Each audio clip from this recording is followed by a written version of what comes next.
অত্যন্ত গুরুত্বপূর্ণ সুপ্রিম কোর্টের পর্যবেক্ষণ এবং সেক্ষেত্রে সওয়াল জবাব পর্বে যে যে বিষয়গুলো উঠে আসে তার মধ্যে সুপ্রিম কোর্টের পর্যবেক্ষণ যেটা অত্যন্ত গুরুত্বপূর্ণ। এক, এসআইআর হবে, সব রাজ্যকে বুঝে নিতে হবে।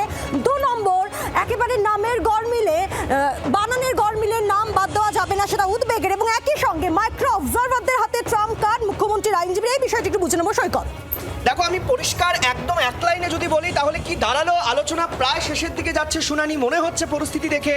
কারণ প্রধান বিচারপতি বলছেন, মুখ্যমন্ত্রীর আইনজীবী প্রথমে বলছেন এই আরোদের হাতেই যদি আপনি সব ক্ষমতা দেবেন তাহলে মাইক্রো অবজারভারদেরকে এখানে ট্রাম্প কার্ড হিসেবে ব্যবহার করা হচ্ছে কেন?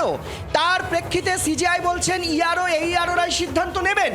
কিন্তু যদি আপনারা মনে করেন মাইক্রো অবজারভার রাখতে হবে তাহলে মাইক্রো অবজারভারের সিদ্ধান্ত না আসা অত্যন্ত গুরুত্বপূর্ণ মাইক্রো অবজারভারদের হাতে ট্রাম্প কার্ড, এই বিষয়টি উত্থাপন করেন মুখ্যমন্ত্রীর আইনজীবী। এবং তারপরে যে পর্যবেক্ষণ সুপ্রিম কোর্টের, যে একেবারে মাইক্রো অবজারভাররা তারা সিদ্ধান্ত নিতে পারবেন না।